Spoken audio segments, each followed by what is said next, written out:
Hi everyone. Today I wanted to talk to you about using Twitter in the classroom setting. So first and foremost, the purpose of just having a classroom Twitter or a teacher Twitter, as I would call it, is really to just have a place where parents and students can be informed and just really kept up to date with things that are going on in the classroom.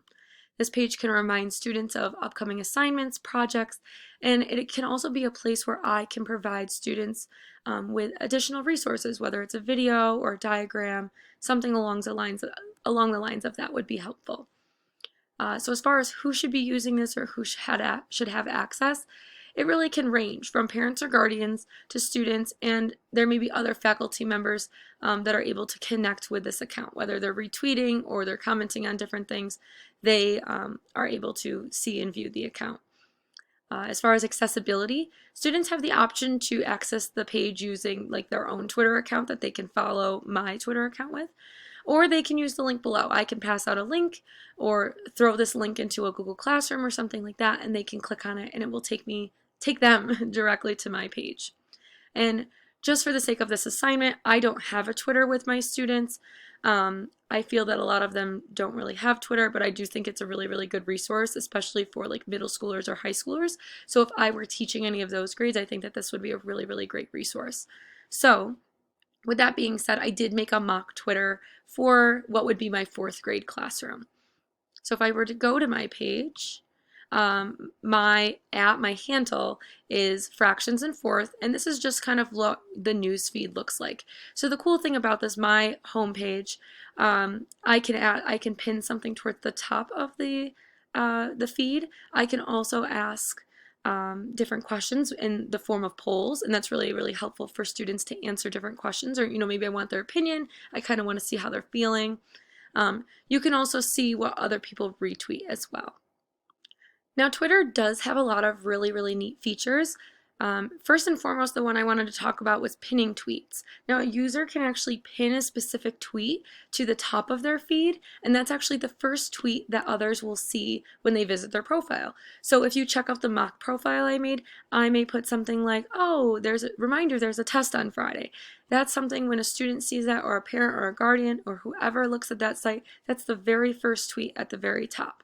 And users have the option to change that hourly, daily, whatever works best for them. But as a teacher, if I were to do this with my own students, I would put that on there. Just simple reminders of assignments I think would be really helpful for students.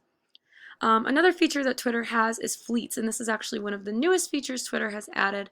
And basically, Fleets is comparable to Instagram stories or Facebook stories. So it really is just a quick message or some sort of resource that's shared for a small period of time. Just something kind of quick to get your message across. Another thing Twitter does have is mentions, and basically that's using the @ symbol. A user can just mention another user using their username, so they would tag, in my case, @fractions and fourth, and that would give me a notification. So it's a great way to share different things, or if a student commented on something and wanted me to get a notification from it, myself to get a notification from it, they would tag me in it.